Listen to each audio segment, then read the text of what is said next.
I don't have to answer my own door, for whatever reason I deem acceptable. You came to my house, not the other way around. What is considered socially unacceptable for no reason? Running everywhere instead of walking. When I see someone running that looks like they shouldn't be, not wearing running gear, I admittedly do assume suspicion. Apparently self-defense isn't allowed in schools. I guess I just have to accept the beating. Hell, you'll get suspended for getting the crap kicked out of you because schools have a zero-tolerance policy. Tip for passive high schoolers: if someone wants to fight and they hit you, it's already done. You're gonna get punished too, so you might as well kick their ass since there's no going back. Going out for dinner by yourself. I do this often, especially eating sushi because a lot of my friends don't like it.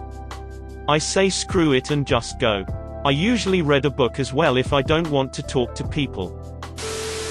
Having fun as an adult. Fun has no expiration date. You don't suddenly no longer qualify for fun and have to live a life of watching the news and drinking coffee. People shame adults for doing fun things, and that's absolutely awful. 40+ male at a playground. Yes, I have no partner. Yes, that's my 6-year-old kid having a blast. No, I'm not a pedo, but thank you for your questions and passive glares. Which one's yours? I don't know yet. I'm still browsing. Being honest when asked, how are you? I mean, you can be honest without unpacking your whole baggage, and it's still socially acceptable. How are you? A. Been better. Or, sorry man, hope it turns up. Refusing generosity. It's perfectly alright to politely decline, even though others would vilify you for being ungrateful and cold. Edit: I am pleasantly surprised to learn everyone's perspectives on this. It seems to be different in other countries. The world doesn't seem so small right now. It's worse than that. You are actually supposed to refuse generosity, and then accept. Generally, you should, because if someone is giving you something that they can part with and isn't crazy like some family heirloom, it is your job as a recipient to receive it graciously. Because it's a relationship, and you should reciprocate kindness. And it is kind to receive a gift, like it is kind to give one.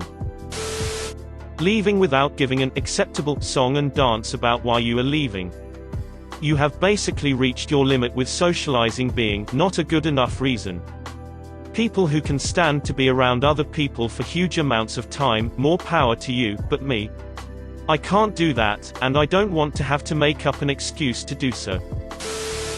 Being the first person to get up from your chair when snacks are brought into a meeting room. There's always that one hero that does it though, so others can get in line. Oh, I'm this hero. None of that weirdness. I was at a Friendsgiving recently where this happened. We're all there for food. And nobody would go first, including our friends' parents that were there. We're all in our 30s. I was just grabbing a drink and came into everyone standing around and the host saying, well, someone has to start. You bet your ass I piled on my plate first. Standing backwards in an elevator. I've never thought about this before. It is weird and I don't know why. It's weird because you have to turn around to face the right way in order to press the buttons and see what floor you are on. There was an elevator in a building I worked in, and for a couple of the floors the doors opened in the back of the elevator. Basically you'd only use those floors if you worked there and were moving things around on a cart or hand truck, though, so it only happened a few times a week. So I'd get on with my stuff and turn to face the way I would be getting off, and then I'd get funny looks from people because I was facing the wrong way. Until the doors opened in front of me, and behind them, and I got off. Pretty much never failed to blow people's minds. Standing on a roof, sometimes. Why can't I stand on my dang roof? It's my business if I break my legs. Edit: nudity is illegal. Of course I was clothed. Also, no, they didn't think I was committing not aliveness.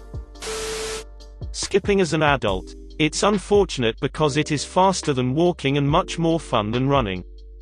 I had an employee 15 years ago who was walking out of the office the same time I was. He was a middle-aged fella with a couple of kids and he started skipping. I said, Dennis, why are you skipping? He responded, when's the last time you skipped? It feels great. Dennis lived in a better dimension than many of us. In some places, calling in sick, because it's letting down the team, or whatever. Get off my back, I'm sick as a dog.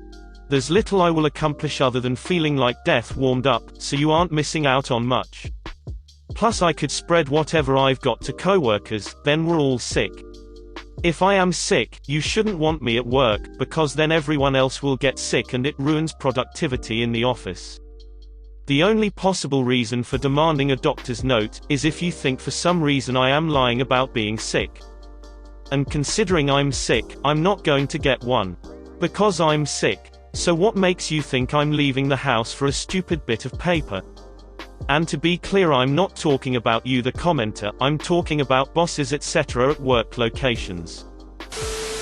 Not getting someone a gift when they say that they don't want anything. I hate that. I legitimately don't want anything, don't get me a gift. If you feel bad, get me a card, I save all my cards. To remedy this problem this year, I told several family members to make a small donation to a local charity instead of a gift. I figured charities that help homeless people, and victims of domestic violence could definitely use the money more than I could use some whiskey stones. Or a mug with some vaguely funny but inappropriate for work saying on it. My dad gets super offended when I put my elbows on the table. I still don't know why. Edit, for those of you wondering if it's because my dad was beaten for not having table manners, no.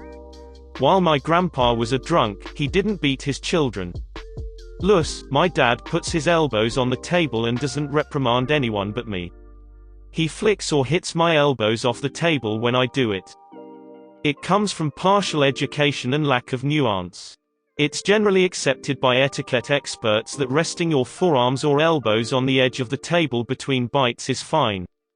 What the original rule was trying to prevent was putting your elbows on the table so you could hunker down for a good food shoveling like a goddamned barbarian. Source: my grandmother was an etiquette expert. She got a degree and everything. She even taught classes. Ladies can call their friends her girlfriends, but a man, absolutely not, cannot call his friends his boyfriends. That's not fair. Let my boys hug and have feelings, damn it. For years the most physical contact I've had with another male was a handshake. Then I met a group of guys that hug, what a game changer.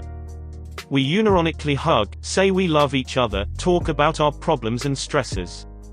It's actually the best thing in the world, makes you feel accepted and loved. 10 out of 10 would recommend. Not answering your own door.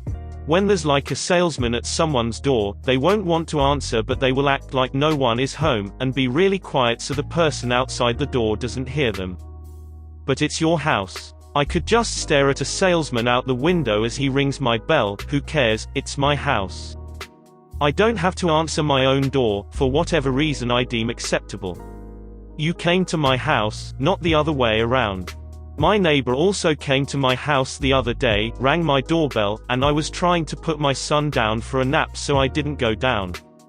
But then she messaged my wife and was like, "Hey, your garage is open, I can see someone is home, why didn't you answer?" So then my wife messages me asking why I didn't answer. WTF. For whatever reason I choose, I had a good one this time, but maybe I'm asleep.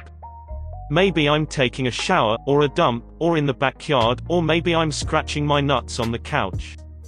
Maybe off yourself. It's my house, you took your shot to see if I'd answer and I didn't, move on. Using swings, playground equipment as an adult. I friggin' love going on the swings. I'm 30 and it still fascinates me that I can quickly and easily get 10 to 15 feet, or higher, in the air with some simple leg movement. One day I was at a fairly deserted local park on the swings having the time of my life. Suddenly Karen shows up with her 2 ankle biters, hands on her hips, and yells at me.